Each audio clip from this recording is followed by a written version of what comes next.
कुंभ मेला शुरू होने वाला है।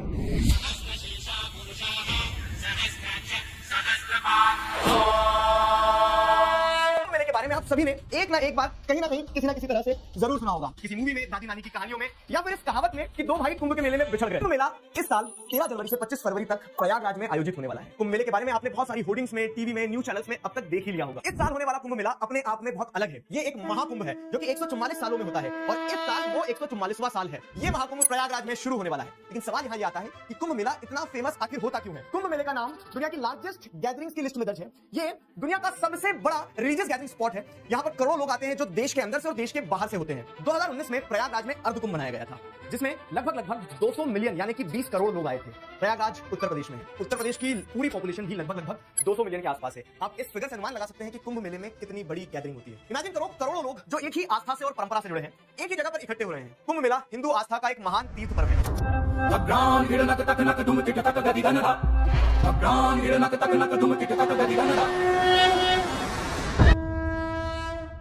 कुंभ मेला सिर्फ एक रिलीजियस फेस्टिवल नहीं है, ये आध्यात्म की तरफ जाने वाला एक रास्ता है। एक ऐसा रास्ता जिसमें यह माना जाता है कि गंगा जैसी पवित्र नदियों में स्नान करने से सारे पाप धुल जाते हैं, मन की शांति मिलती है और मोक्ष की प्राप्ति होती है। तो आइए आज की इस वीडियो में हम कुंभ मेले के इतिहास के बारे में जानेंगे। इसमें क्या क्या होता है, ये कहां पर होता है, इसका क्या महत्व है और भी बहुत कुछ कुंभ मेले से जुड़ा हुआ है जो शायद आपको जानना जरूरी है। पौराणिक कथाओं के हिसाब से कुंभ मेले का इतिहास समुद्र मंथन से जुड़ा है। समुद्र मंथन के बारे में आप सभी ने कहीं ना कहीं पढ़ा होगा, जहां पर देवताओं और असुरों के बीच में मंथन हुआ था, जिससे अमृत की प्राप्ति हुई थी। आइए इसे समझते हैं। एक बार दुर्वासा ऋषि ने देवताओं को श्राप दिया। मैं ऋषि दुर्वासा, श्राप देता हूं, तीनों लोग शहीद हो जाएंगे। उस श्राप के कारण सारे के सारे देवता खत्म हो गए। जब देवता कमजोर होगा, असुरों ने सारे असुर जो है वो देवता को हराकर 100 रूप का पत्थर जमा देते हैं। इसके बाद सारे देवता ब्रह्मा जी के पास जाते हैं, उन्हें पूरा किस्सा सुनाते हैं। ब्रह्मा जी सारे देवताओं को लेकर विष्णु जी के पास जाते हैं और मदद मांगते हैं। तब विष्णु जी उन्हें एक सुझाव देते हैं कि हमें समुद्र मंथन करना चाहिए और समुद्र मंथन से अमृत निकलेगा। इस अमृत को पीकर आप अमर हो जाओगे और मृत्यु भी आपको हरा नहीं पाएगी।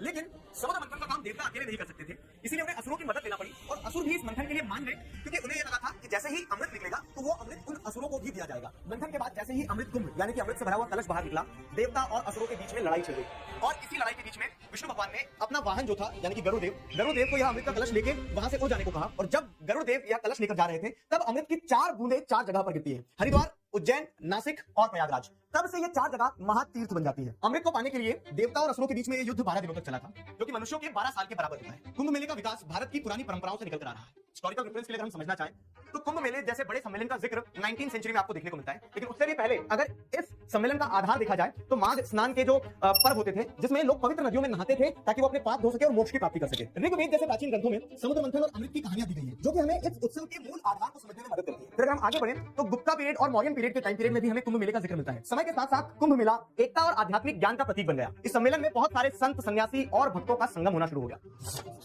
कुंभ मेला 4 पवित्र स्थानों पर होता है। पहला स्थान है प्रयागराज। प्रयागराज त्रिवेणी संगम के लिए जाना जाता है, जहां पर 3 पवित्र नदियां मिलती हैं, गंगा, यमुना और काल्पनिक सरस्वती नदी। दूसरा स्थान जहां पर कुंभ आयोजित किया जाता है वो है हरिद्वार। यहाँ पर पवित्र गंगा नदी पहाड़ों से नीचे उतर आती है, जहां पर लोग गंगा स्नान करते हैं अपने मन और आत्मा की शांति के लिए। गंगा नदी के अलावा हरिद्वार अपनी शांति और आध्यात्मिक ऊर्जा के लिए भी जाना जाता है। फिर आता है तीसरा स्थान जो है नासिक। नासिक गोदावरी नदी के किनारे पर स्थित है। यहाँ पर भी बहुत सारी धार्मिक मान्यताएं और पुराणों की कहानियां हैं। और चौथा कुंभ स्थान है उज्जैन। उज्जैन शिप्रा नदी के किनारे स्थित एक शहर है, जिसका धार्मिक और आध्यात्मिक इतिहास है और यहाँ पर स्नान भी लोगों के आध्यात्मिक सफर का एक हिस्सा बनता है। कुंभ मेला इन 4 स्थानों में से किस स्थान पर लगेगा ये डिसाइड किया जाता है एस्ट्रोनॉमिकल अलाइनमेंट्स के हिसाब से, जो कि 12 साल में होता है। ये टाइम डिपेंड करता है on the position of celestial bodies, specially Jupiter यानी कि बृहस्पति। जुपिटर को सन का एक ऑर्बिट कंप्लीट करने में लगभग 12 साल लगते हैं और उस 12 साल के हिसाब से स्थान तय किए जाते हैं। हर एक स्थान पर एक बार 12 साल में कुंभ मेला लगता है। कुंभ मेला तब होता है जब जुपिटर किसी स्पेसिफिक ज़ोडिएक साइन में एंटर करता है और इस समय में किसी भी प्रकार के धार्मिक कार्य शुभ माने जाते हैं। Haridwar celebrates Kumbh Mela when Jupiter is in Aquarius and sun is in Aries यानी कि सूर्य मिशा के साथ। प्रयागराज में कुंभ मेला मनाया जाता है जब जुपिटर टॉरस यानी कि वृषभ राशि के साथ हो और दोनों ही चंद्रमा और सूर्य की दशा मकर राशि के साथ हो, when sun and moon is in Capricorn.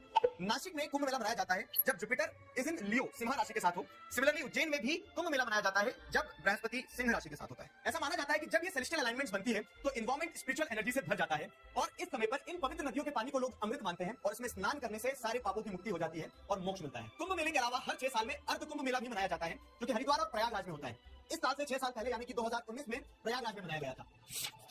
कुंभ मेले के हिस्टोरिकल और रिलीजियस सिग्निफिकेंस को समझने के बाद अगर इस चीज पे नजर दौड़ाई जाए कि आखिरकार कुंभ मेले में होता क्या है, तो यहाँ पर शाही स्नान होते हैं, गंगा आरती होती है, हवन पूजन होते हैं और साथ ही साथ पिंडदान भी किए जाते हैं। इसी के साथ साथ इस मेले में बहुत सारे मठों के संत साधु आते हैं, रिलीजियस पर्सनालिटीज आती हैं, कथा और कीर्तनों के इवेंट भी होते हैं। अलग अलग राज्यों से बहुत सारे लोग आते हैं जो अलग अलग संस्कृति को यहाँ पर दर्शाते हैं। अपने लोक गीत, नृत्य और कलाओं का प्रदर्शन भी आपको इस कुंभ मेले में देखने को मिलेगा। यूनेस्को ने कुंभ मेले को intangible cultural heritage of humanity के रूप में पहचाना है। It shows the cultural significance of Kumbh Mela for India.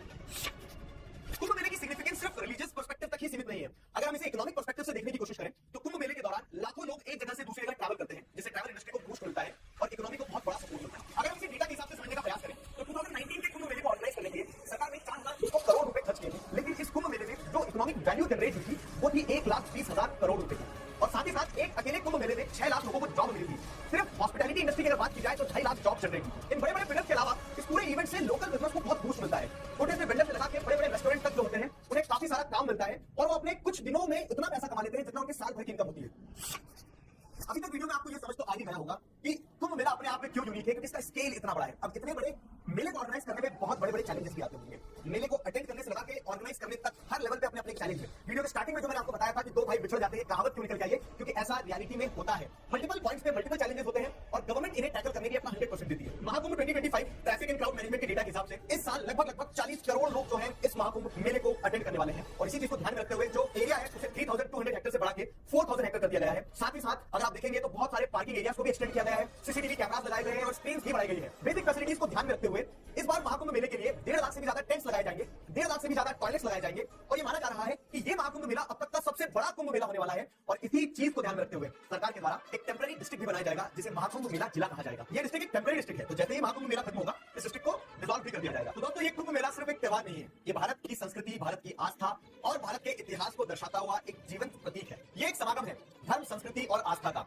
जहां लोग अपने घरों से निकलते हैं अपने पाप धोने के लिए, मन की शुद्धि के लिए और अपने आध्यात्मिक सफर की एक नई शुरुआत के लिए। ये कुंभ मेला सिर्फ भारत के नहीं पूरे विश्व की एक मिसाल है कि कैसे लोग एक साथ एक सूत्र में बनकर एक आस्था का प्रमाण देते हैं। तो आप में से कितने लोग इस बार महाकुंभ मेले में जाने वाले हैं मुझे कमेंट्स में जरूर बताइएगा। मुझे ये बताइएगा कि इस वीडियो से आपको क्या नई जानकारी मिली। अगर आपको ये वीडियो पसंद आया तो लाइक कीजिए और अपने दोस्तों के साथ शेयर कीजिए।